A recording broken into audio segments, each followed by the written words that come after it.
नमस्कार दोस्तों, आज आईएएस पॉइंट की टीम आप लोगों को एक ऐसे गांव से रूबरू कराने आई है जिसके बारे में आप लोगों ने अभी तक इंटरनेट तक ही जाना, सुना और समझा है। आज उसी गांव की कहानी आईएएस पॉइंट टीम की जुबानी। जी हाँ दोस्तों, आज हम उसी गांव से रूबरू कराने आप लोगों को आए हुए हैं। एक ऐसा गांव जो उत्तर प्रदेश राज्य के जौनपुर जिले के सिरकोनी ब्लॉक में स्थित है। वैसे तो सिरकोनी ब्लॉक में टोटल 152 गांव हैं, लेकिन उसी 152 गांव में से एक गांव का नाम है माधोपट्टी। अगर हम साक्ष्य के अनुसार बात करें तो माधोपट्टी में विकिपीडिया के अनुसार 47 आईएएस आईपीएस अधिकारी हैं, यानी कि इस गांव ने देश की सेवा के लिए सबसे ज़्यादा अधिकारी दिए हैं आईएएस और आईपीएस के रूप में। इसीलिए इस गांव को आईएएस और आईपीएस का गांव भी कहा जाता है। लेकिन आईएएस और आईपीएस का गांव होते हुए भी यह गांव अभी तक सरकार की नज़रों से वंचित है, सरकार की नज़रों से दूर है, क्योंकि इतना ज़्यादा अधिकारी होने के नाते भी इस गांव के विकास को देख करके ये लगता है कि यह कहीं ना कहीं सरकार की निगाहों से और यहाँ से निकले आईएएस आईपीएस की निगाहों से दूर है, वंचित है। यहाँ के ज़्यादातर बच्चे अपना कैरियर सिविल सर्विस एग्ज़ाम में ही चुनते हैं, और यहाँ तक ही नहीं है कि सिविल सर्विस एग्ज़ाम में ही अपना कैरियर चुनते हैं। यहाँ के बच्चे इसरो में भी सिलेक्ट हुए हैं, यहाँ के बच्चे भाभा एटॉमिक रिसर्च सेंटर में भी सेलेक्ट हुए हैं, और यहाँ के ही बच्चे वर्ल्ड बैंक में भी सेलेक्ट हुए हैं। अगर हम बात करें कि इस गांव की सिर्फ बेटे और बेटियां ही नहीं, इस गांव के बहुएं भी आईएएस और आईपीएस में सिलेक्ट हुई हैं।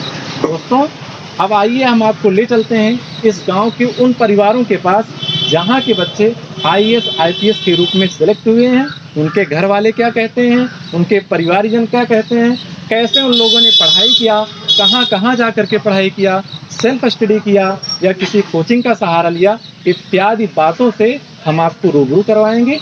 आइए अब हम चलते हैं।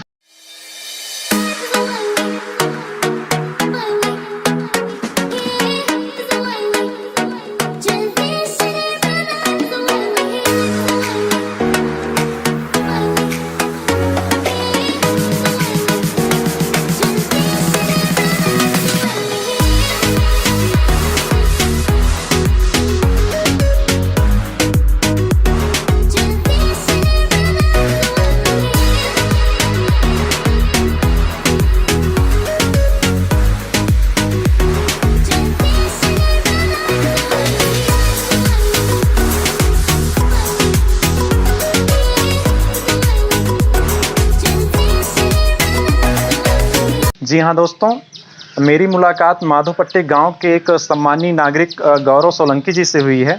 और गौरव सोलंकी जी आपको बताएंगे कि इस गांव के बच्चे कैसे तैयारी करते हैं और वो कैसे मोटिवेट होते हैं। क्या तैयारी इसी गांव में रह करके करते हैं या तैयारी करने के लिए कहीं उनको बाहर जाना पड़ता है, यहाँ का स्टडी कल्चर क्या है, गाँव का इन्वायरमेंट कैसा है, ये सारी बातें आइए हम इन्हीं के मुँह से सुनते हैं। नमस्कार जी। हमारे यहाँ क्या है कि जैसे माधोपट्टी गांव में आपने पूछा कि स्टडी कल्चर क्या है जी। तो बेसिक एजुकेशन सबकी एक होती है। पहले तो इसी इंटर कॉलेज से हम लोग सारे लोग पढ़ते थे, वो प्राथमिक विद्यालय था जी। बाद में धीरे धीरे क्या हुआ, कॉन्वेंट स्कूल का कल्चर आया तो सारे बच्चे कॉन्वेंट में पढ़ने लगे। लेकिन जो सिविल की प्रिपरेशन का वो एक माहौल था, तो जो पुराने लोग जैसे आईटी सिंह की आपने बात, डॉक्टर रविप्रकाश सिंह, उनके परिवार से शुरू हुआ ये सिलसिला। धीरे धीरे धीरे धीरे पूरे गांव को अपने जद में ले लिया कि वो हुए, कैसे वो पढ़े। अच्छा, दूसरी चीज़ सबसे बड़ी बात, अच्छी बात क्या होती है, मैंने जो देखा है सिविल एस्पिरेंट के मामले में, जैसे कोई नया बच्चा इलाहाबाद में दिल्ली जाता है तो कोचिंग का सहारा, लेकिन सीनियर्स उनको अच्छे से गाइडेंस नहीं दे पाते। अगर बैकग्राउंड नहीं रहता उसका, अब कोई नॉर्मल बैकग्राउंड से बच्चा गया तो उसको क्या है कि उसको नहीं पता क्या पढ़ना है, कितनी चीज़ें पढ़नी है, कितना नहीं पढ़ना। आज के डेट में सबसे ज़्यादा इम्पोर्टेंट है क्या नहीं पढ़ना है, ये सबसे बड़ी बात होती है। क्या नहीं पढ़ना है और क्या पढ़ना, इसके बीच में भेद नॉर्मल स्टूडेंट नहीं। लेकिन हमारे यहाँ क्या है कि ऐसा माहौल रहा है, तो होता क्या, जो सीनियर गए, जैसे अभी हम लोगों के बीच से शिवानी भाभी, शिवानी सिंह हुई एसडीएम, तो कहाँ पोस्टेड हैं अभी इस समय वो प्रयागराज प्राधिकरण में है, एसडीएम है शायद, हाँ एसडीएम की पोस्ट है उनके बाद हुए रितेश सिंह नायब तहसीलदार, इसमें तहसीलदार हैं कानपुर में। और वहीं पे प्रयागराज में वो हैं, क्या कहते हैं, प्रवीण सिंह जिला समाज कल्याण अधिकारी, उनकी मिसेज वहीं पे है, मधुलिका सिंह, मेरी उसमें ट्रेजरी ऑफिस में। तो ये लोग क्या है कि हम लोग के बीच से गए हैं, मतलब हम लोग से बहुत करीबी, तो उनसे गए पूछे भैया क्या पढ़ा जाए, तो उन्होंने क्या है कि बता दिया कि देखो अब आपको अगर पढ़ना है, हिस्ट्री पढ़ना है। जी। अब कोई नॉर्मल बच्चा गया तो हिस्ट्री की जो एक एक हम पर एक सीनियर मिले, हम एक आप मिले, एक भैया मिले, कोई मिला, तो जिस जैसे होता क्या है कि जितनी मुंह उतनी बात है, प्रॉपर जिसको गाइडेंस नहीं मिल हाँ, पाती उनको। तो क्या होता है जो सिलेक्टेड होता है वो ये बताता है कि हाँ मैंने ये पढ़ा, इससे सिलेक्शन हुआ। इस रास्ते जैसे होता है कि आपको कहीं जाना है तो जी। आपको अगर सही रास्ता पता हो तो आप तुरंत मंजिल पहुंच जाएंगे, लेकिन आपको रास्ता न बता के आपको बता दिए फला डेस्टिनेशन पे आपको जाना है, तो आप भटकते हुए पूछते पाछते, वही स्थिति सिविल में भी होती है। एकदम सटीक मार्ग कौन बताता है? वो बताते हैं अपने लोग, परिवार के लोग, सीनियर लोग जो बहुत करीबी हैं। तो इस तरीके से माहौल मिलता है। हिस्ट्री पढ़ना है तो बता दिए कि आपको एस के पांडे पढ़िए, यही इसी को आयोग फॉलो करता है। एनसीईआरटी को बेस बनाइए, एनसीईआरटी जरूर पढ़िए।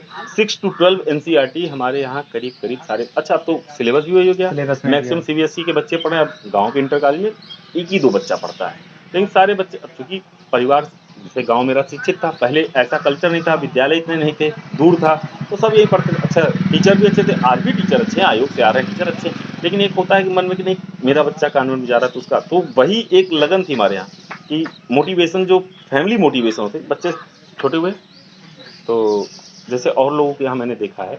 अच्छा, आप लोग बचपन से ही बच्चों को ये हाँ, बताते हैं कि तो आईएएस आईपीएस बनना है? उसके पीछे रीजन है ना कि उनको पता है क्या पढ़ा है। जैसे हम मैं घर गया, मेरे घर के भतीजे भांजे आए, तो उनको दिखा कि मैं जीएस पढ़ रहा हूँ, मैं करंट पढ़ रहा हूँ, मामा ये क्या है, चाचा ये क्या है, अच्छा ये है, अच्छा ठीक है। और जो सबसे बड़ी चीज मैंने अपने जीवन के साथ साथ अपने गांव में देखा, उसमें क्या है कि न्यूज पेपर पढ़ना। अच्छा। आप किसी भी बच्चे से मिल लेंगे, आपको वो न्यूज़पेपर पढ़ते हुए ज़रूर मिलेगा। मतलब कि हमारे यहाँ न्यूज़पेपर पढ़ना एक, जिसे कहते हैं, आदत सी हो जाती है। हम लोगों के साथ थी आदत।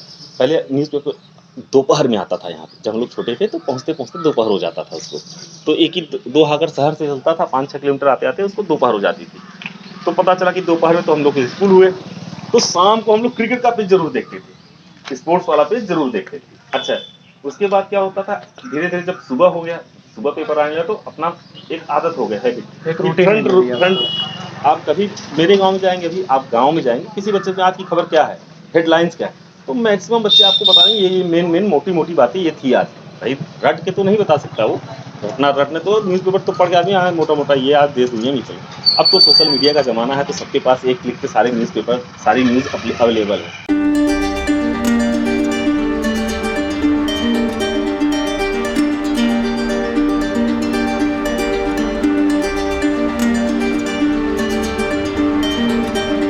सबसे पहले तो आप अयोध्या से चल के माधोपट्टी में आए हैं, आपका हार्दिक स्वागत, हार्दिक अभिनंदन करता हूं।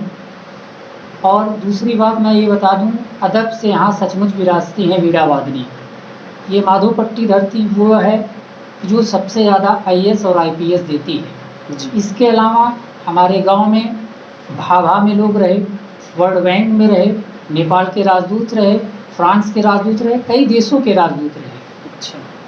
और जैसे आप शुरुआती दौर पे देखते हैं, वामिद साहब मुस्तफ़ा हुसैन सबसे पहले अंग्रेज के ज़माने में, ब्रिटिश के ज़माने में वो उनको पीसी अधिकारी बनाया गया था। उस समय कोई पेपर होता नहीं था, ब्रिटिश ज़माने में आप किसी को भी अधिकारी बना सकते थे। लेकिन उसके बाद उनकी प्रेरणा से हमारे जस्ट बगल के सादत मसौड़ा कजगांव के रहने वाले थे, उनका नाम बहुत था। उनके जो पिताजी थे, उनके नाम से आप जिस रोड से आए हैं लाइन बाजार से कजगांव माधोपट्टी के लिए, वो रोड उन्हीं के नाम से है, जुनेबा हुसैन के नाम से। जब आप माधोपट्टी गेट से एंट्री करते हैं तो यहाँ की एक विशेषता आपको अलग झलकेगी। गांव में आपको कोई भी बच्चा मिलेगा, आप किसी भी बच्चे से पूछेंगे बेटा क्या बनना चाहते हो, सबसे पहले यही बताएंगे आईएएस और आईपीएस बनना चाहता है। कोई आपको ये नहीं कहेगा कि मैं डॉक्टर बनना चाहता हूँ या इंजीनियर बनना चाहता हूँ। बहुत कम, रियल में 2% 1% ऐसे लोग होंगे जो आपको इस तरीके की बातें बताएंगे कि हम डॉक्टर बन सकते हैं या इंजीनियर बनना चाह रहे हैं या इस तरीके में अध्यापक बन सकते हैं। लेकिन आपको उसके बाद मैं बताऊं, एक ही परिवार के 4 भाई IAS हुए। श्री सजल कुमार सिंह के भाई 4, विनय सिंह, छत्रसाल सिंह, यशस्वी सिंह, मनस्वी सिंह, ये 4 भाई सबसे पहले IAS हुए। इन्होंने पूरे भारत में number 2 rank doctor Indu Prakash Singh पाए हुए थे, जो नेपाल के राजदूत रहे और 12 देशों के राजदूत रहे। उनका लड़का अमिताभ सिंह जो दिल्ली में इसमें पोस्टेड है, वो भी IAS हैं। उनकी पत्नी सरिता सिंह, वो भी IAS हैं। उनके भाई राहुल वर्ल्ड बैंक मनीला में इस समय है। वहीं से वर्तमान समय में भी है। वहीं से शुरुआत हुआ। एक ललक जागा माधोपट्टी के बच्चों में कि मुझे कुछ बनना है। जो प्राइमरी शिक्षा होती थी, पहले प्राइमरी पाठशाला नहीं था हमारे यहाँ। एक हमारी दादी रहा करती थी, वो एक मड़ी में हमारे गांव के बच्चे को इकट्ठा करती थी और पढ़ाती थी। जब इंदु प्रकाश सिंह IAS हुए, छत्रसाल सिंह हुए, विनय सिंह हुए, अजय सिंह हुए, इन लोगों ने एक टीम बनाया और एक खपड़ेल का घर, पुराना जो खपड़ेल का घर होता है, बरगद के पेड़ के नीचे, वो बहुत प्राचीन जगह है, आप उसको देखना चाहें देख सकते हैं। उसी जगह पे सब लोग बैठते थे, गांव के बच्चे सारे वहीं बैठते थे, वहीं शिक्षा दीक्षा लेते थे। और उसके बाद उन्हीं के कजिन, उनके बुआ के लड़के, उनके चाचा के लड़के, उनके ताऊ के लड़के, उस परिवार में 11 IAS दिया भारत सरकार को। उसके बाद PCS का जखीरा है यहाँ पे। अभी हाल में नगर विकास सचिव SP सिंह सपा सरकार में थे। अभी उनका कुछ दिनों पहले सेवानिवृत्त हुए हैं और इस समय उन्होंने BJP ज्वाइन किया हुआ है। अच्छा। और उन्हीं के परिवार के 11 लोग PCS में हैं। सबसे पहले उनके पिताजी राजमूर्ति सिंह, वो PCS हुए। फिर SP सिंह, श्री प्रकाश सिंह, वो भी PCS पे लेकिन प्रमोट IAS हुए। उसके बाद रोली सिंह, मधुलिका सिंह, प्रवीण सिंह। प्रवीण सिंह की वाइफ मधुलिका सिंह है, इलाहाबाद में पोस्टिंग इन लोगों की है। रितेश सिंह उन्हीं के परिवार के हैं। उसमें ज्योतिमा सिंह, यहाँ की लड़कियाँ भी होती हैं। 2013 बैच में शिवानी सिंह महिला 2nd टॉपर, पूरे भारत में मैं बता रहा हूँ 2nd टॉपर महिला शिवानी सिंह है। आप गूगल पे सर्च भी कर सकते हैं जी। बहुत भव्य तरीके से उनका कार्यक्रम हुआ था हमारे गांव में कि इस गांव की बहू आई है। यहाँ की बेटियां भी आती थी लेकिन बहू आई है, उसके लिए गांव के आसपास क्षेत्र के लोग आके बहुत बधाई दी।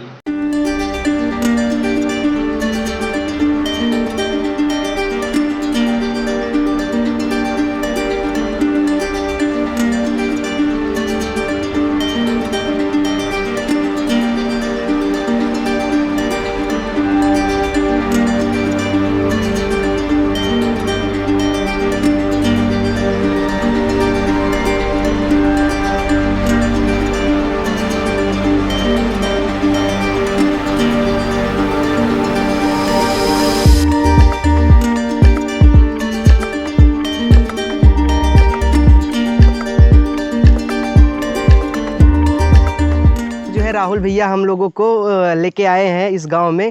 तो आप लोग जो ये देख रहे होंगे, ये बरगद का पेड़ और ये घर जो देख रहे हैं, यही घर है। यहाँ पे जो है अभी तक 11 लोग यहाँ पे पढ़ के, आप लोग अगर सोचते हो कि हाँ बिना मुखर्जी नगर गए और दिल्ली गए IAS नहीं बना जा सकता, तो माधोपट्टी ने इस इतिहास को भी बदल दिया है।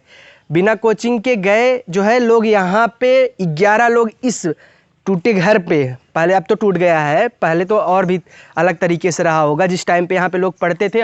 और ये वही बरगद का पेड़ है जिस बरगद के पेड़ के नीचे लोग बैठ के IAS पढ़ के, बैठ के इसी के नीचे IAS बन गए। 11 लोग इस पेड़ के नीचे जो है पढ़े हैं और IAS बने हैं। तो ये वही जगह है। जी हाँ दोस्तों, अब हम लोग माधोपट्टी में एक अन्य जगह पर आए हैं और यहाँ पर एक दादाजी मिले जो कि वरिष्ठ हैं इस गांव के। आइए अब हम दादाजी से जानते हैं कि इस गांव से जो इतने ज़्यादा IAS IPS या PCS अधिकारी बने हैं, उनका स्टडी कल्चर क्या था, कैसे कैसे पढ़ाई करते थे, गांव के माहौल कैसे हैं, और दादाजी से जो जूनियर हैं उनको ये कैसे गाइड करते हैं, कैसे मोटिवेट करते हैं, इत्यादि अहम बातें अब हम दादाजी के मुखार बिंदुओं से सुनेंगे। सर्वप्रथम दादाजी से मैं चाहूँगा कि ये अपना एक छोटा सा परिचय दे दें, जिससे कि आप लोगों को पता चल सके कि दादाजी क्या हैं और ये कैसे मोटिवेट करते हैं अपने जूनियरों को। दादाजी। कुछ अपने बारे में बताइए। मेरा नाम गिरीश चंद्र सिंह है। मैंने 1964 में इलाहाबाद यूनिवर्सिटी से मॉडर्न हिस्ट्री में एमए किया। Thereafter I went to Delhi and I worked with Delhi State Industrial Development Corporation as Divisional Manager Vigilance. 20 years back I retired, and since then I am member of the Management Committee TT College Jaunpur. इस गांव के विकास, इसकी उन्नति, इसके संस्कार शुरू से ही बहुत ऊंचे रहे, क्योंकि हमारी सारी बेस शिक्षा पर है। हम लोग बहुत खेतिहर हैं, लेकिन बहुत रिच नहीं थे, इसलिए हमारी सारी इंडस्ट्री एजुकेशन की इंडस्ट्री है। हमारे सारे बच्चे जो हैं वही हमारी एक इंडस्ट्री है। हमने और कोई इंडस्ट्री नहीं लगाई, हमने और कोई कारोबार नहीं दिया है, सिर्फ शिक्षा को बढ़ावा दिया है। और उस बढ़ावा देने में सबसे बड़ी बात यह है कि जौनपुर जिला ही शिराज़े हिंद कहा जाता था। शिराज़े हिंद इसलिए कहा जाता था क्योंकि एजुकेशन के मामले में ईरान, इराक, पर्शिया सब जगह से लोग यहाँ पढ़ने जौनपुर आते। अच्छा। Jaunpur was a great seat of learning. तो उस लर्निंग का इफेक्ट इस एरिया में हम लोगों ने उसको पकड़ा हुआ है आज तक। अब एक हमारे बाबा बाबू भगवतीदीन सिंह 1929 में जी 1929 में टीडी कॉलेज के प्रबंधक थे, और जब तक जिंदा रहे तब तक प्रबंधक थे। अब और पुरानी बात और उससे बात बताता हूँ। आज़ादी के पहले मेरे ही अपने एक भाई Rammurti Singh ji, he was the first post graduate in mathematics. अच्छा। हाँ, first post graduate in mathematics in these 20 villages. 20-25 गाँव के बीच में वो पहले आदमी थे जिन्होंने जो पोस्ट ग्रेजुएट हुए, तहसीलदार हुए, डिप्टी कलेक्टर हुए। उनके भी लड़के doctor OP Singh, he was head of department, later on director of Gorakhpur medical college, medical institute. College तो नहीं है, हॉस्पिटल। और उनका एक लड़का एसपी सिंह आईएएस थे। जैसा कि ज्यादातर गांव में कहा जाता है कि तुम बेटी हो, तुम क्या करोगे, तुमको तो घर में रहना है। और जैसे यहाँ की मैंने सुना है, यहाँ की बहुएं भी आईएएस आईपीएस हैं, पीसीएस हैं।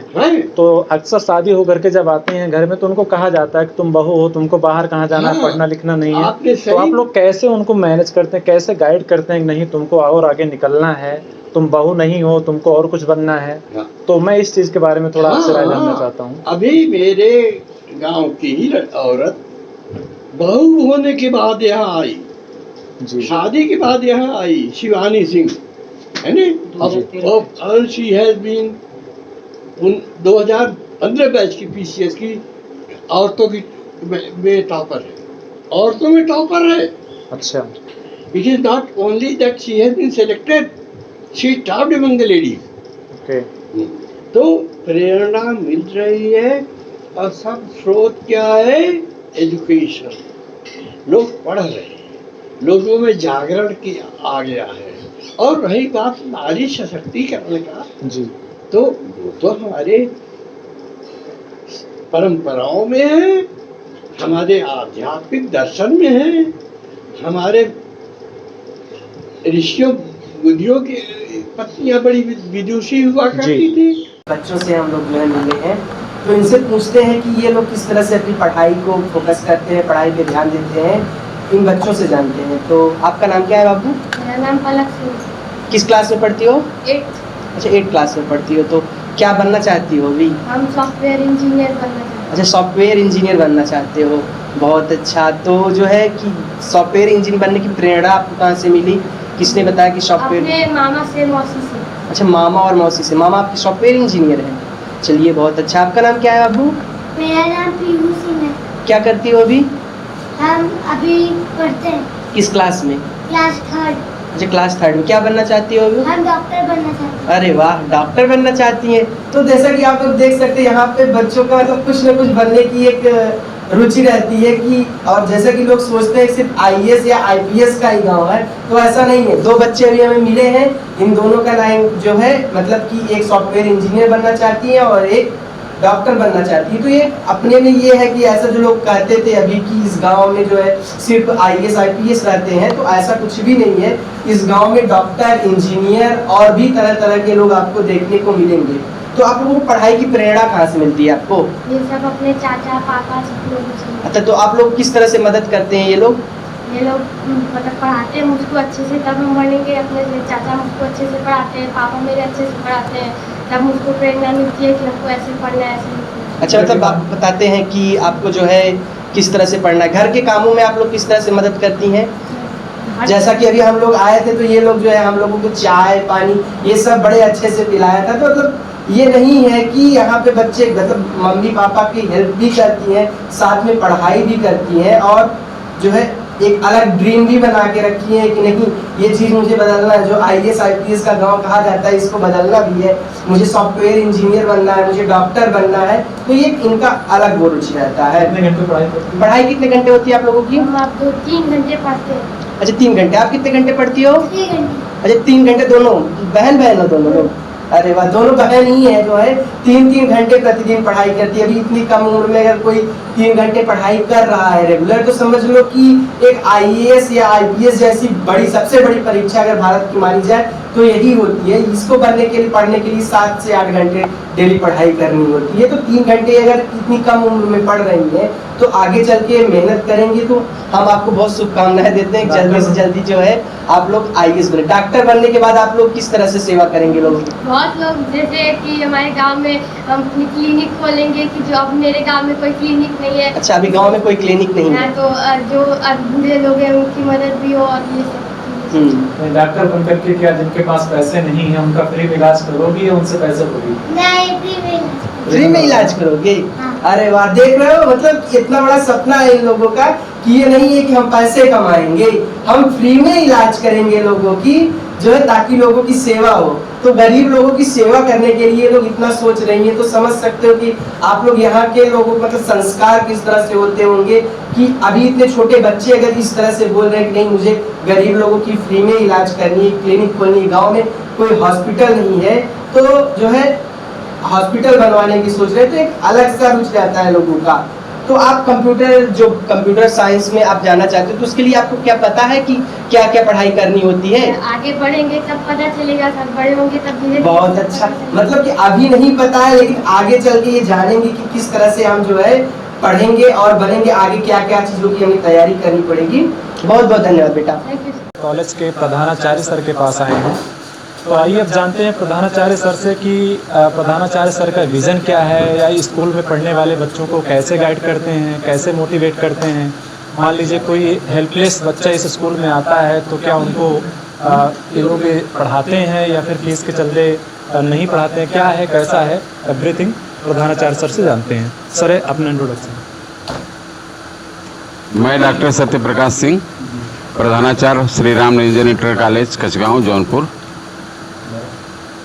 और जहाँ तक यहाँ हेल्पलेस बच्चों की बात है तो विद्यालय का समस्त स्टाफ मिल करके बच्चों को हेल्प करता है। हमने इस साल 50 बच्चियों को गोद लिया है, उनकी शिक्षा दीक्षा पढ़ाई लिखाई, स्कूल का ड्रेस, फीस, कॉपी, बुक सब कुछ फ्री दिया गया है। और स्टाफ का हर टीचर कोई न कोई बच्चे को 2-4 बच्चों को इस तरह से मदद करता है। और हम लोगों ने लगभग 200-250 बच्चों को संभवतः 400-450 कितना फ्री में दिया गया है। लगभग 500 लोगों को हम लोगों ने फ्री ऑफ कास्ट एडमिशन लिया है और उनसे किसी प्रकार का शुल्क नहीं लिया गया। कोई बच्चा यहाँ आए, चाहे उसके पास पैसा हो चाहे ना हो, ड्रेस हो या ना हो, हम लोग अभियान चला करके इस तरह के बच्चों को शिक्षा देने का काम कर रहे हैं। इसके लिए हमारा पूरा staff teaching non teaching staff plus क्षेत्र वाले और माधोपट्टी गांव अच्छा पढ़ा लिखा एकदम ऐतिहासिक गांव है। भारतवर्ष के नक्शे पर शिक्षा के क्षेत्र में इसका अपना एक महत्व है। हम लोग चाहते हैं कि अगर ये गांव, जिस गांव में ये विद्यालय स्थित है, उस गांव से इतने अधिकारी लोग निकले हैं तो निश्चित है इस गांव की मिट्टी का अपना कोई महत्व होगा और उसको चरितार्थ करने के लिए हम लोग कृत संकल्प हैं, एकदम दृढ़ संकल्प हैं। और किसी भी प्रकार की कोई भी शिकायत किसी बच्चे या गार्जियन की हम लोग तुरंत सीरियसली टेकअप करते हैं और उसको हर स्तर पर तुरंत समाधान देते हैं। उस समाधान के लिए हम लोग किसी की तरफ देखते नहीं हैं, हम लोग अपने रिसोर्सेज से ऐसा करते हैं। और यदि आप लोगों की नज़र में कोई बच्चा ऐसा हो जिसके पास पढ़ने के लिए फीस, ड्रेस, कॉपी किताब न हो तो हम लोग 4-10 किलोमीटर दूर के बच्चों को भी ऐसी सहायता देने के लिए तैयार हैं हमेशा। सर एक क्वेश्चन है आपसे हमारा कि जैसा कि अभी यहाँ के माननीय अध्यापक महोदय जी से मेरी बात हुई, उन्होंने कहा कि इस विद्यालय में बच्चों से ज़्यादा बच्चियों की संख्या है और यहाँ तक कि मैंने माधोपट्टी गांव में अभी हम लोग गए, वहाँ के बारे में भी जाना तो वहाँ भी लोगों ने ये बताया कि यहाँ के बेटे और बेटियाँ और उनके अलावा यहाँ की बहुएं भी IAS, IPS और BCS हैं। तो ऐसा क्या है, अगर हम बात करें 2011 की जनगणना के हिसाब से तो यूपी की जो लिटरेसी रेट थी, साक्षरता दर, वो 69.5% थी। अगर उसमें हम अकेले माधोपट्टी का देखें तो 62% यहाँ की साक्षरता दर है। तो ऐसा कौन सा फार्मूला है कि जो यहाँ के टीचर्स, यहाँ के पेरेंट्स अपने बच्चों को देते हैं शिक्षित करने के लिए, क्या क्या काम करते हैं और यहाँ के बच्चियाँ भी शिक्षा के क्षेत्र में अग्रणी हैं, यानी कि पुरुषों से बढ़कर के, बेटों से बढ़कर के बेटियाँ आगे हैं और इस विद्यालय में भी बेटियों की संख्या ज़्यादा है। तो ऐसा इन्वायरमेंट कैसा है कि यहाँ बच्चियों की संख्या ज़्यादा है, इसके बारे में आपकी? ये तो माँ सरस्वती की कृपा है और हमारे विद्यालय में 85% जितने एडमिशन हुए 85% बच्चियाँ ही हैं। तो हम लोग उनके प्रति बहुत संवेदनशील भी हैं। उनके घर से लेकर के विद्यालय आने जाने की सुरक्षा को लेकर चिंतित हैं। हमारे टीचर्स बराबर निगाह रखते हैं, किसी भी प्रकार की उनके साथ कोई बदतमीजी नहीं कर सकता। हमारे वैसे सभी स्कूलों में हैं कैमरे, लेकिन हमारे कैमरे हमेशा चलते रहते हैं। क्लास टाइम में वॉइस रिकॉर्डर के साथ कैमरे हैं, सड़क तक कैमरा लगवा रखे हैं हम लोग। और टीचर्स और स्टाफ जो है प्लस क्षेत्र के लोगों का बड़ा सहयोग है। किसी भी प्रकार की अब तक जब से हम यहाँ आए हुए हैं किसी बच्ची की कोई ऐसी शिकायत नहीं आई उनके साथ कोई बदसलूकी करे या बदतमीजी करे। और कॉलेज का अनुशासन, पढ़ाई और सफाई, 3 चीज़ें ऐसी हैं कि वह निश्चित रूप से लोगों को खींचता है। इस साल तो हमारे कॉलेज में 300 से 350 बच्चियाँ ऐसी आई हैं जो कि इस कॉलेज की डिसिप्लिन और पढ़ाई को देख करके आई हैं और वो मॉन्टेसरी स्कूलों, मतलब पब्लिक स्कूलों से आई हैं। और उन लोगों ने आके बताया कि सर हम यहाँ एडमिशन चाहते हैं, हम स्कूल से आए, हमने नाम सुना है इसलिए हम यहाँ आए हुए हैं। उनको हम लोग अपने स्तर से अपनी सुविधाओं में, यद्यपि सभी विद्यालयों को कुछ न कुछ फीस लेनी रहती, लेकिन हम लोगों ने उसमें भी कटौती कर उनका एडमिशन लिया है। और इसमें हमारे प्रबंधक महोदय का सीधे निर्देश रहता है, किसी प्रकार की कोई समस्या हमारे सामने उनके द्वारा नहीं खड़ी होती है। और स्टाफ तो हमेशा सक्रिय ही रहता है, चीफ प्रॉक्टर हैं, वाइस प्रिंसिपल हैं, सारे स्टाफ के लोग हमेशा उनकी सुरक्षा के प्रति, संरक्षा के प्रति, उनके मान सम्मान, स्वाभिमान पर चिंतित रहते हैं। हम किसी भी बच्चे के लिए यहाँ सारी सुविधा रखे हैं। हमारे यहाँ म्यूजिक संबंधी, आर्ट संबंधी सारी व्यवस्थाएं हैं जो किसी बहुत अच्छे मॉन्टेसरी स्कूल में होंगी, उससे अच्छे हम यंत्र यहाँ रखे हैं। सारी व्यवस्था हमारे पास है। सर, सिविल सेवा की तैयारी कर रहे बच्चों के लिए क्या मैसेज देना चाहेंगे? अब कठिन परिश्रम के अलावा और कोई चांस नहीं रहता है, उसमें मेहनत के अलावा कोई चीज़ नहीं है, भाग्य की बात रहती ही नहीं है। इसलिए हम अपने बच्चों को अलग से क्लास चलवाने की बात कर रहे हैं, लेकिन 2 साल से 1.5 साल से ये कोरोना के चक्कर में उनको दे नहीं पाए। नहीं तो उनको खेल के लिए अलग से और संगीत के लिए अलग से, और जो बच्चे अतिरिक्त क्लास पढ़ना चाहते हैं हमारे टीचर तैयार हैं उनको पढ़ाने के लिए। हमने यह शुरू कर दिया था, लेकिन तब तक कोरोना काल आ गया और वो अभियान अभी फ़िलहाल बंद चल रहा है। नहीं तो इस तरह के जो बच्चे हैं उनको हम लोग हर तरह की सहायता देने को तैयार हैं। हम लोगों का जीवन इसी में है कि हम कितने ज़्यादा से ज़्यादा बच्चों को निखार सकें, उनको किसी काबिल बना सकें। एक अध्यापक के जीवन का उद्देश्य यही होता है और हम लोगों ने ऐसा ही अपनाया है। ये विद्यालय की मान्यता सन 1947 के है और विद्यालय का नाम है श्री राम निरंजन इंटर कॉलेज, जो माधोपट्टी में आता है। और इनके संस्थापक जी का नाम था श्री राम निरंजन सिंह। और इस विद्यालय से काफ़ी लोग पढ़ के निकले, क्योंकि पहला विद्यालय यही था। उसके बाद अब से इतने विद्यालय आ गए हैं। CBSE ज़्यादातर लोग अच्छे घर से अपना बढ़िया जब भेजना चाहते हैं, लोग प्रेफर करते हैं कि CBSE। हाँ, प्रीफर वही करते हैं कि अब CBSE मेन है। अब लोग कम आना चाहते हैं। अब जो गरीब बच्चे हैं वो यहाँ आते हैं, तो उनकी जितनी कैपेसिटी है उतनी पढ़ते हैं। उस विद्यालय इतने खुल गए हैं। पहले तो जो पुराने आप सब जान ही रहे हैं, वो सब आधे यहीं से पढ़े हैं, क्योंकि पहला विद्यालय यही था और यहाँ यही विद्यालय पहले था, तो यहीं से सब पढ़े हैं। कॉलेज में बैठे हैं तो कॉलेज के बारे में हम बताना चाहेंगे कि इस विद्यालय में जो है कि सन 47 से है, लेकिन अभी जो विद्यालय का रूपरेखा आप देख रहे हैं ये मैनेजमेंट द्वारा ही बनवाया गया है। और इसमें जो है कि सरकार की भागीदारी नहीं है। इसमें जो भी बच्चों की फ़ीस आती है प्लस मैनेजमेंट अपनी तरफ से जो भी इधर उधर से चंदा उंदा लेके इस विद्यालय का डेवलप हुआ है। जैसे कि गांव में सुनने को मिला कि ये गांव चंदा ले, ये कॉलेज जो है चंदा लेकर ही बना। हाँ, वही तो कह रहे हैं। राम निरंजन सिंह एक रुपए लेके इस विद्यालय का निर्माण किए थे। हाँ, बिल्कुल बिल्कुल है। और विद्यालय में जो है कि यहाँ से करीब 8-10 किलोमीटर दूर से लड़के लड़कियाँ आती थी पढ़ने के लिए, बच्चे आते थे पढ़ने के लिए। यहाँ जो है कि रूल और अनुशासन इतना जो है कि मेंटेन रहता था कि किसी की हिम्मत नहीं पड़ती थी कि किसी से के साथ बदतमीजी करे या इस तरह की कोई बात। और इस तरह से अभिभावक भी जो है कि निर्धड़क हो। विद्यालय में हमारे बच्चों के साथ कोई बुरा व्यवहार नहीं होगा। कुमार सिंह हूँ, मेरा घर तेजी बाज़ार है। तेजी बाजार जी, जो कि जौनपुर से 30 किलोमीटर पश्चिम साइड में। प्रतिदिन आपका आना जाना रहता है? हाँ, आना जाना था। अभी इन दिनों में जौनपुर में ही रह करके आना जाना हो रहा है। तो इस कॉलेज में मतलब शिक्षा का स्तर कैसे है, पढ़ाई किस तरह से? पढ़ाई का स्तर तो हमको लगता है कि ज़िले में एक स्थान है आज भी। मतलब ये आप दावा हाँ, ये दावा कर सकते हैं कि इसलिए कि मैं सिटी के कॉलेजों को भी देखा हूँ कि जिसमें 2 बजे के बाद बच्चे बहुत कम दिखते हैं, तो भाग जाते हैं बच्चे। उनको या तो विद्यालय प्रशासन द्वारा नहीं रोका जाता, विद्यालय के कर्मचारियों द्वारा या प्रधानाचार्य द्वारा नहीं रोका जाता, या वो मनमानी अपने हिसाब से चले जाते हैं। कारण क्या है कि जो बच्चे स्कूल में कॉलेज में बोर हो रहे हैं, वो घर जाना ज़्यादा पसंद आ रहा है? हाँ, बोर जब देखिए विद्यालय में पढ़ाई नहीं होगी, बच्चे इंगेज नहीं रहेंगे, तो ऑटोमेटिक वो घर जाने के लिए ही उत्सुक रहेंगे। इस कॉलेज में ऐसा कुछ नहीं है। यहाँ लास्ट में आप जब 8वां बेल बजता है तो दोनों तरफ सड़कें जाम हो जाती हैं, इतने छात्र संख्या है इतनी, और बच्चे बीच में घर जाना नहीं चाहते।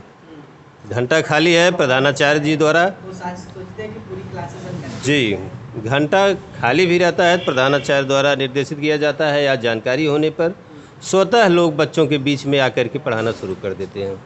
टीचर कम है, उसके बाद भी इंगेज हैं। और जबकि प्रबंधक जी द्वारा 4-5 टीचर अपने स्ववित्त से पढ़वाया जा रहा है उनसे, और जो स्वतः पेमेंट करके प्रबंधक द्वारा, जो प्रबंधक है यहाँ के, वो टीचर को स्वतः पेमेंट दे करके, हाँ, जो चूँकि आयोग के द्वारा या वैसे यहाँ पे अभी उतने टीचर नहीं हैं जितने होने चाहिए थे। आयोग अपने हिसाब से वो डिसाइड कर रहा है। जी, तो प्रबंधक द्वारा ये विद्यालय को सुचारू रूप से इस कॉलेज को डेवलप करने में प्रबंधन का संपूर्ण योगदान प्रबंधक का ही है इसमें चलाने में। आप जो देख रहे हैं फूल पौधे, डेंट पेंट, रख रखाव, साफ सफाई, लग नहीं रहा है कि मतलब ये बहुत पुराना कॉलेज ये बहुत पुराना कॉलेज है। बता रहे हैं कि 1947 से मान्यता प्राप्त है, जब देश आजाद जी। दो विंग में हमारा विद्यालय था। अभी देखिए सेकंड बीम है जो हम लोगों की तरफ 10-12 कमरे हैं उधर, वो सब अभी जर्जर हो चुके हैं। उसके लिए प्रबंधक जी द्वारा प्रयास किया जा रहा है किसी न किसी ढंग से उसको भी व्यवस्थित रूप से बनवाया जाए। जो कमरों की कमी महसूस हो रही है। जितेंद्र सिंह डोभी के रहने वाले हैं, चंद्रपुर, और यहाँ पर टीचर हैं, सहायक अध्यापक। तो इस कॉलेज का जैसे कि अभी बता रहे हैं, तो इस कॉलेज का रिजल्ट किस तरह से रहता है? रिजल्ट भी बहुत अच्छा है यहाँ का। जब लोग हम पढ़ाई पढ़ाई से हाँ, रिजल्ट भी बहुत अच्छा रहता है, मतलब हर साल। से कोई टॉपर भी मतलब इस ईयर कोई टॉपर भी हुआ है इस साल अभी कोरोना काल में, नहीं तो रिजल्ट तो आया है तो उस हिसाब से, क्योंकि प्रैक्टिकल के हिसाब से तो अब की बार रिजल्ट आया है। हाँ। तो इस अनुसार कोई टॉपर हुआ है इस कॉलेज से? नहीं, टॉपर नहीं हुआ है इस साल। करीब 85% के ऊपर बच्चे नंबर। हाँ हाँ, तो 15% जो रिजल्ट नहीं आया है उसके ना आने का कारण क्या नहीं, इस बार तो 99%। 99%। हाँ 99 आया ना। हाँ, इस बार तो सबको पास कर दिए। हाँ, कोरोना काल में। हाँ, आप नहीं किए लेकिन पर ओवरऑल रिजल्ट अच्छा है। मैं आपको सबसे पहले बता दूं कि जहां तक इंटेलेक्चुअल फीडिंग की बात है तो ये गांव और ये क्षेत्र शुरू से ही इसका सबसे बड़ा केंद्र रहा है। मैं आपको बता दूं कि आप अगर हमारे फाउंडर मैनेजर साहब की मूर्ति देखेंगे, हाँ, आप वहाँ देखेंगे, शिलापट पढ़ेंगे तो उसका अनावरण पूर्व मुख्यमंत्री स्वर्गीय हेमवती नंदन बहुगुणा जी ने किया था।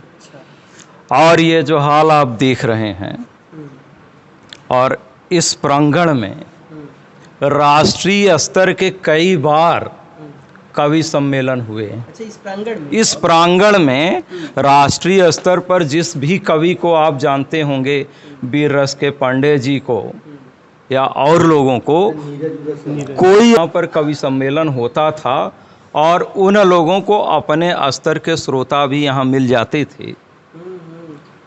दूसरी चीज़ कि इस पूरे क्षेत्र के सफलता का एक कारण और रहा कि आज़ादी से पहले भी ये रेलवे स्टेशन था, ये कचगांव स्टेशन था। आज़ादी के पहले का बना? हाँ हाँ। स्टेशन है। और जिस वक्त, इस समय अभी मैं निरफ की रैंकिंग देख रहा था, जेएनयू के बाद तीसरे नंबर पर बीएचयू है और प्रयागराज विश्वविद्यालय का कहीं नामो निशान नहीं। लेकिन जिस ज़माने में प्रयागराज विश्वविद्यालय पूरब का ऑक्सफोर्ड कहा जाता था, और इसका सबसे बड़ा फ़ायदा ये हुआ कि यहाँ से जैसे ही लोग इंटरमीडिएट पास होते थे इस कॉलेज से, वो लोग प्रयागराज विश्वविद्यालय के लिए रुख कर लेते थे। और वहाँ का जी जी नहीं, दोनों चीज़ें हैं। जिनकी रुचि सिविल सेवा की ओर होती थी वो लोग प्रयागराज विश्वविद्यालय की ओर रुख कर लेते थे और निरंतर सफल होते रहे। अगर आप रिज़ल्ट देखेंगे तो आपको इधर बीच भी आप देखेंगे 10 साल के भीतर तब भी 8-10 लोग सेलेक्ट हुए हैं। कोई समाज कल्याण विभाग में, कोई एसडीएम में जैसे शिवानी सिंह हैं या और लोग हैं। तो ये इसका भी बहुत योगदान रहा इस क्षेत्र में, ये सिविल सेवा और अन्य क्षेत्रों में आगे होने के लिए। रही बात कि इसके बाद हमारे विद्यालय का और टीडी कॉलेज का जो कॉम्बिनेशन रहा, जिस उद्देश्य से हमारे फाउंडर मैनेजर साहब ने इसे बनवाया भी था कि यहाँ से लोग पढ़ें और उच्च शिक्षा के लिए इलाहाबाद या अगर वहाँ जाने की हैसियत नहीं तो कम से कम टीडी कॉलेज जाएं, तो टीडी कॉलेज में भी पढ़े। लेकिन एक स्थिति रही, अगर आप टीडी कॉलेज के जो प्रोडक्ट रहे उनका आप परफॉर्मेंस देखेंगे तो जो लोग इलाहाबाद विश्वविद्यालय गए वो लोग सिविल सेवा में बहुत अच्छा परफॉर्मेंस दिए, और जो लोग इधर गए वो डॉक्टर, इंजीनियर, साइंटिस्ट और प्रोफेसर, इस ओर उनका सिलेक्शन बहुत रहा। तो ये दोनों कॉम्बिनेशन जो बना, इसने हमारे 10-12 गांव का जो क्षेत्र है या लोग जिसे सोलंकी बेल्ट कहते हैं, यहाँ के शिक्षा स्तर को इंडिया में बहुत उच्च स्तर पर पहुँचा दिया। अगर आप जौनपुर आज शिक्षा क्षेत्र में अग्रणी है तो उसमें हमारे विद्यालय का और ग्रेजुएशन पोस्ट ग्रेजुएशन लेवल पर टीडी कॉलेज, डोभी, सिंगरा, मऊ, इन महाविद्यालयों ने मिला करके जौनपुर को ही शिक्षा के क्षेत्र में पूरे इंडिया का सिरमौर बना दिया। और आप अंदाज़ा इससे लगा सकते हैं कि एक बार कश्मीर में, कश्मीर के आज़ादी के पहले की बात मैं बता रहा हूँ, कश्मीर के महाराजा के यहाँ कोई कार्यक्रम था तो बहुत सारे लोग, आमतौर से राजाओं महाराजाओं के यहाँ कार्यक्रम में राजा महाराजा ही आते हैं, उसके अनुसार उनको स्वागत सत्कार होता था।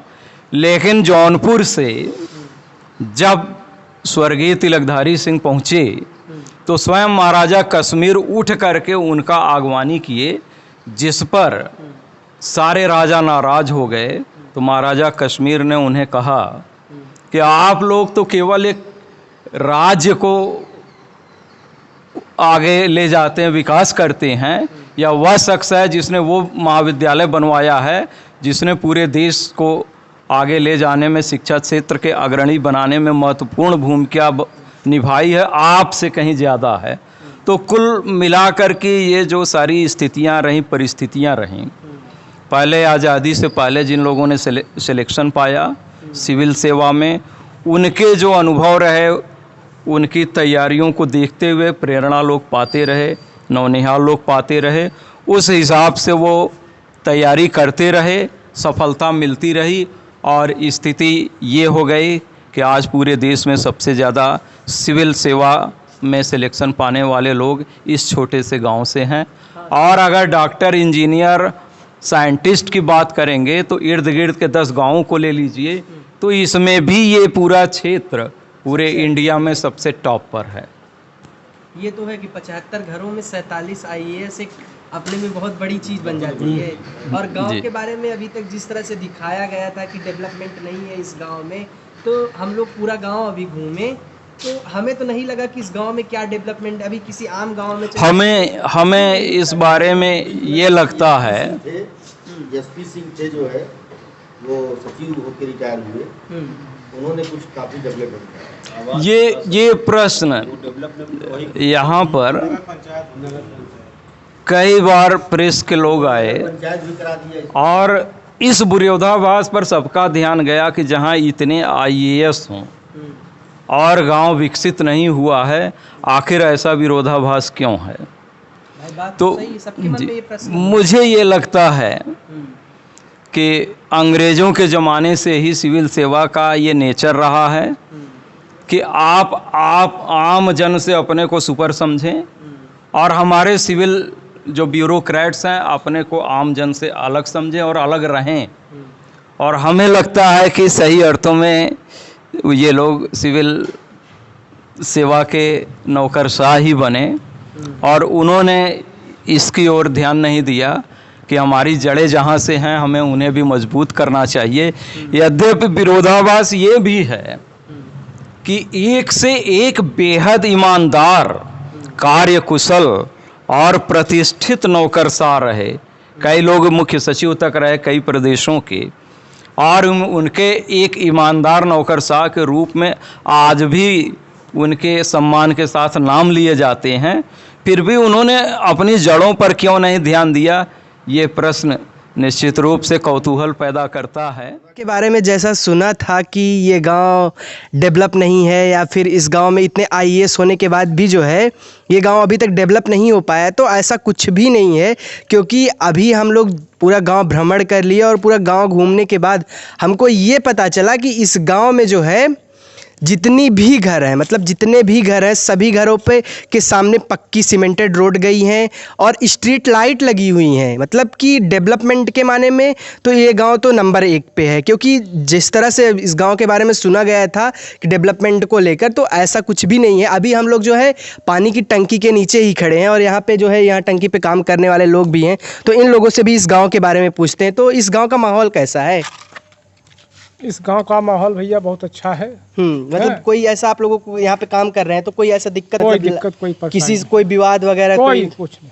तो जैसा कि आप लोग समझ सकते हैं कि इस गांव में राजनीतिक माहौल हो या फिर कोई भी माहौल हो, सब आपस में मिलजुल के रहते हैं। तो जिस तरह से कहा गया कि ये अफसरों का गांव है, तो ये अफसरों का हकीकत में गांव हो, चाहे वो जिस मायने में देखा जाए, डेवलपमेंट में या शिक्षा में या जो राजनीतिक में किसी भी मामले में देखा जाए, तो ये गांव नंबर 1 पे है। तो जौनपुर ज़िले का एक ऐसा गांव जो कि एक नंबर 1 पे है, तो ये अपने में बहुत अच्छा है। और भारत का एक ऐसा गांव जिसमें सबसे मज़ेदार बात है कि 75 घर और 75 के 75 घर सब सिंह हैं, राजपूत हैं इस गांव में। और जो है सभी की कोई ना कोई, किसी के घर में 4 IAS है तो किसी के घर में 1 IAS, मतलब सभी के घर में लगभग IAS ऑफिसर आपको देखने को मिल जाएंगे। IAS ऑफिसर नहीं तो कोई इंजीनियर है, तो कोई डॉक्टर है, तो मतलब वर्ल्ड बैंक तक आप लोग इमेजिन कर सकते हैं, वर्ल्ड बैंक तक लोग फ्रांस के राजदूत हुए हैं, नेपाल के राजदूत हुए हैं। तो इस तरह से इस गाँव में जो है लोग हुए हैं।